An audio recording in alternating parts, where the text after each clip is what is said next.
జగన్మోహన్ రెడ్డి గారు మీరు ఈరోజు మాట్లాడుతూ డిఎస్సి దాని గురించి ప్రెస్ మీట్ పెడుతున్నారు. మిమ్మల్ని ఆంధ్రప్రదేశ్ రాష్ట్ర యువతగా సూటిగా అడుగుతూ ఉన్నాం. మిమ్మల్ని నారా లోకేష్ గారు ఆంధ్రప్రదేశ్ విద్యాశాఖ మంత్రి ఛాలెంజ్ విసిరారు మీకు. ఏమని?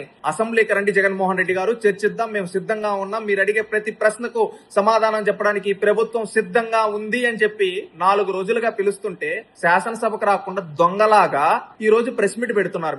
మిమ్మల్ని సూటిగా అడుగుతున్నాం. మీరు ఒక శాసనసభ్యుడే కదా, మీరు ఒక శాసనసభ్యుడైనప్పుడు గర్వంగా ధైర్యంగా శాసనసభకు రావాలి, అంతేగాని పిరికి పందలాగా ఇంట్లో కూర్చొని ప్రెస్ మీట్ ఏంటి అని ఆంధ్రప్రదేశ్ రాష్ట్ర యువత జెన్జీ క్వశ్చన్ చేస్తున్నాం మిమ్మల్ని. దీనికి సమాధానం చెప్పండి. ఇంకొకటి, మీరు డిఎస్సి గురించి మీ దగ్గర అన్ని ఆధారాలు ఉన్నట్లయితే అది శాసనసభలో తెచ్చి పెట్టొచ్చు కదా. నిజంగా మీ దగ్గర ఆధారాలుంటే న్యాయస్థానాలకు వెళ్ళొచ్చు కదా. ఈ రోజు మీరు న్యాయస్థానాలకు వెళ్తే ఏమైందో చెప్పమంటారా? న్యాయస్థానాలకు వెళ్తే న్యాయస్థానాలు చేసిన, కోర్టులు చేసిన వ్యాఖ్యలు ఏంటో తెలుసా? మీ రాజకీయ అవసరాల కోసం కోర్టులని ఉద్దేశపూర్వకంగా లాగకండి. దీంట్లో ఎలాంటి మీరు సబ్మిట్ చేసే ఆధారాలు లేకుండా మీ టైం పాస్ కోసం లాగుతున్నారని కోర్టు 2 మొట్టికాయలు వేసింది. ఎవరు? మీ పర్వతనేని చంద్రశేఖర్ రెడ్డి ఎమ్మెల్సీ పిల్లేస్తే. దాని గురించి ఎందుకు మాట్లాడలేదు ఈ రోజు ప్రెస్ మీట్ లో? నువ్వు సూటిగా అడుగుతున్నావు, సమాధానం చెప్పు.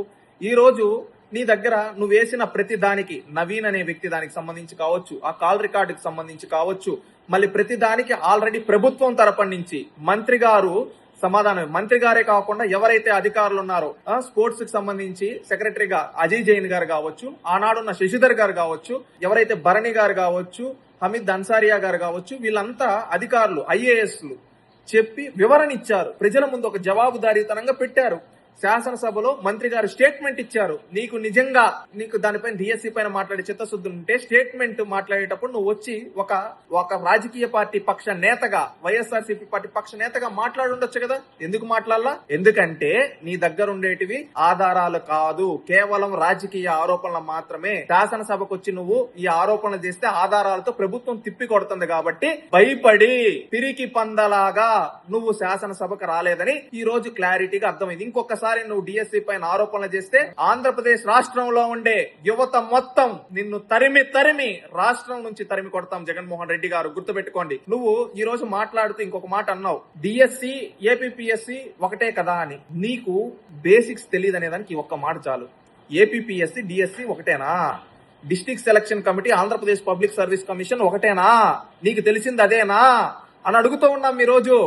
ఏపీపీఎస్సీ అంటే తెలీదు, డిఎస్సి అంటే తెలీదు. నువ్వు ఇంకొక మాట అన్నావు ఈ రోజు, మా హయాంలో జరిగిన డిఎస్సి. నీ హయాంలో డిఎస్సి ఎప్పుడు పెట్టారయ్యా? నువ్వేదో ఆత్మలతో మాట్లాడతావు, విగ్రహాలతో మాట్లాడతావు అంటారు.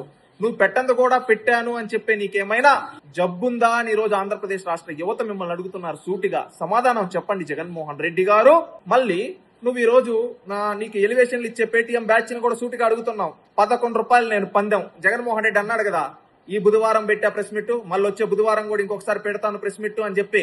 మీకు దమ్ముంటే, జగన్మోహన్ రెడ్డి చుట్టూ ఉండే పేటీఎం ప్యాచ్ కి దమ్ముంటే నెక్స్ట్ రివ్యూ మీట్ లో కరెక్ట్ గా పేపర్ చూడకుండా జగన్మోహన్ రెడ్డిని ఏపీపీఎస్సీ అంటే ఏంటి, డిఎస్సి అంటే ఏంటి, ఫుల్ ఫామ్లు చెప్పమని చూద్దాం. అదే విధంగా computer based test, paper based test difference Jaganmohan Reddy పైన చెప్పని చూద్దాం. పేపర్ లీక్ అయింది అంటారు డిఎస్సి. అసలు పేపరే లేని ఎగ్జామ్ లో పేపర్ ఎలా లీక్ అవుతుందిరా నాయన? మీరేం చదువుకున్నారా అని ఈ రోజు ఆంధ్ర రాష్ట్రంలో ఉండే యువత సూటిగా అడుగుతున్నారు. దీనికి సమాధానం చెప్పండి.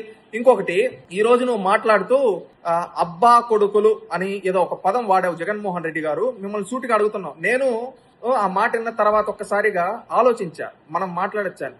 నువ్వు ఒక ఇన్ఫ్లుయెన్స్ చేసే స్థాయిలో ఉండి అబ్బా కొడుకులు అని ఉద్దేశపూర్వకంగా అన్నావు.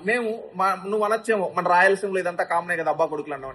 నేను అడుగుతున్నా, మీ అబ్బా కొడుకుల చరిత్ర ఈ రోజు రాష్ట్రం అంతా తెలియాల్సింది. మీ అబ్బా ముఖ్యమంత్రి కావడం కోసం పాత బస్తీలో ఎంతమంది అమాయకులు ప్రాణాలు తీశాడు? నీ అబ్బా ముఖ్యమంత్రి కావడం కోసం ఆ రోజు దేశం గర్వించదగ్గ ప్రధాని పివి నరసింహారావు గారు, దేశం గర్వించదగ్గ ముఖ్యమంత్రి కోట్ల విజయభాస్కర్ రెడ్డి గారు, ఎంతో నిజాయితీ పడిన వ్యక్తి వాళ్ళుంటే వాళ్ళపైన చెప్పులేపించిన చరిత్ర నీ అబ్బా. ముఖ్యమంత్రి అవ్వడం కోసం క్రిస్టియన్ లాబీ ఉపయోగించి ఆ రోజు డి శ్రీనివాస్ కి రావాల్సిన ముఖ్యమంత్రి పదవిని క్రిస్టియన్ లాబీ ఉపయోగించి సోనియా గాంధీ కాళ్ళు పట్టుకొని తెచ్చుకున్నాడు అనేది ఆ తరం నాయకులు చెప్పిన వాస్తవాలు. ఇవన్నీ మీ అబ్బ గురించి ఈ తరంకి తెలియాలి. అదే విధంగా నీ చరిత్ర మొత్తం ఈ రోజు రాష్ట్రంలో అందరికీ తెలుసు. ఎందుకంటే దొంగ హామీలు ఎన్ని ఇచ్చావో, రాష్ట్రంలో ప్రజలను ఏ విధంగా వేధించావో ఇవన్నీ చూసి నీకు ప్రతిపక్షం కూడా ఇవ్వకుండా ప్రజలు ప్రజాస్వామ్యబద్ధం కూర్చోబెట్టారు. నువ్వు ఈ రోజు ఇలాంటి భాష వాడితే రేపు గుండు సున్నా కూడా ఇస్తారు, గుర్తుపెట్టుకోండి జగన్మోహన్ రెడ్డి గారు. ఎందుకంటే ఒక ఇన్ఫ్లుయెన్స్ చేసే స్థానంలో ఉండి ఇలాంటి పదాలు వాడడం తప్పు. అబ్బా కొడుకు ఇలాంటి పదాలు వాడద్దు. అది మన ప్రాంతంలో ఎక్కడో లోపల వాడుకుంటాం, దాన్ని తీసుకొని వచ్చి బహిరంగ ప్రెస్ మీట్లలో వాడడం అనేది కరెక్ట్ కాదని ఒక యువకుడుగా నీకు తెలియజేస్తున్నా. నువ్వు ఏపీఎస్సీ దాని గురించి సిబిఐకి ఎంక్వైరీ ఇచ్చుకో అంటున్నావు. ఇదే సిబిఐని ఈ రాష్ట్రంలోకి అలో చేయింది నువ్వే కాదా? జగన్మోహన్ రెడ్డి గారు మీ బాబాయ్ కేసులో ఆ రోజు అవినాష్ రెడ్డి కోసం వస్తే సిబిఐ వాళ్ళని అడ్డుకొనింది రాష్ట్ర పోలీసులను పెట్టి నువ్వు కాదా అని అడుగుతూ ఉన్నాం. అదే విధంగా నీకు గుర్తు లేకపోతే ఒకసారి గుర్తు తెచ్చుకో.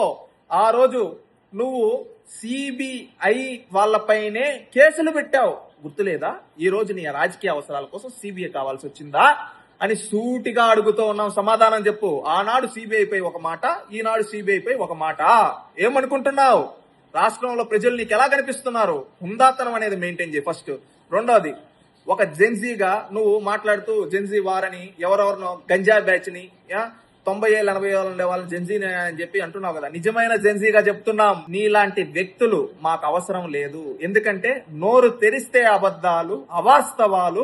ఈ రోజు డిఎస్సి పైన అసెంబ్లీకి వచ్చి మాట్లాడి దమ్ము లేదు గాని మళ్ళీ ఈ రోజు ఏపీఎస్సీ పైన సిబిఐ అంటూ ఉన్నావు. ఆ రోజు బాబాయ్ కేసులో సిబిఐ వాళ్ళు వస్తే కనీసం సహకరించిన నువ్వు ఈ రోజు మళ్ళీ ఒక్క డిఎస్సి కూడా ఇవ్వను నువ్వు ఈ రోజు డిఎస్సి పైన ఏదో జరిగిపోయిందంటూ ఉంటే, ఈ రోజు ఇవన్నీ చూసిన మేము, ఈ రాష్ట్ర ప్రజలమైన మేము, ఈ రాష్ట్ర యువతైన మేము యాజ్ ఎ జెన్జీగా చెబుతూ ఉన్నాం, మాకు ఈ ముఖ్యమంత్రిగా జగన్మోహన్ రెడ్డి ఎప్పటికీ వద్దు, 5 ఏళ్ళు ఇచ్చి నష్టపోయాం అని అనుకుంటూ ఉన్నాం. ఈ రోజు యాజ్ ఎ జెన్జీగా అందరినీ అడుగుతూ ఉన్నాం. డిఎస్సికి ఏపీఎస్సీకి డిఫరెన్స్ తెలియదు జగన్మోహన్ రెడ్డికి. ఈయన ఈ రోజు ప్రశ్నిస్తా ఉన్నా అంటే ఏంటి? ఈయన హయాంలో ఇవ్వని డిఎస్సి ఇచ్చానని చెప్పుకుంటున్నాడంటే ఇలాంటి వ్యక్తి మనకు అవసరమా? రాజకీయాలకే అవసరం లే. మేము ఇంకొకటి కూడా ప్రశ్నిస్తూ ఉన్నాం, అడుగుతున్నాం. 2 సంవత్సరాలుగా నీ 11 మంది ఎమ్మెల్యేలు ప్రభుత్వ సొమ్మును జీతాలుగా తీసుకుంటున్నారు, మా సొమ్మును. కానీ అసెంబ్లీకి వచ్చి మాట్లాడటం లేదు. మీరెందుకు? నీకు దమ్ముంటే రాజీనామా చేసేయి, రాజీనామా చేసే ఎలక్షన్లకు వెళ్దాం. ఇప్పుడు నీకు రాజీనామా చేయి, జెన్జీ పవర్ ఏంటో చూపిస్తాం. జగన్మోహన్ రెడ్డి, నువ్వు నిజంగా నేను రాజకీయ నాయకుడిని, నేను మేధావిని అనుకుంటే రాజీనామా చేయి. ఎందుకంటే 2 సంవత్సరాల అసెంబ్లీకి రాని నువ్వు అసెంబ్లీ శాసనసభ్యుడిగా పనికిరావు. రాజీనామా చేయి. పులివెందల్లోనే ఈ ప్రజలు జెన్జీ తలుచుకుంటే ఏమవుతుందో నీకు ట్రయల్ చూపిస్తాం. 2029లో మెయిన్ సినిమా ఈ రాష్ట్ర జెన్జీ నీకు చూపిపోతున్నారు. గుర్తుపెట్టుకు. ఇక్కడైనా అనాధారారోపణలు ఆపి హుందాతనమైన రాజకీయం చేయాలని కోరుకుంటూ ఉన్నాం. ఒక తెలివైన వ్యక్తిగా మారాలని కోరుకుంటూ ఉన్నాం. ఇలాగా ట్రోల్ కంటెంట్ గా నువ్వు వద్దు, నీలాంటి వాడు వద్దు అని చెప్పి తెలియజేస్తున్నాం.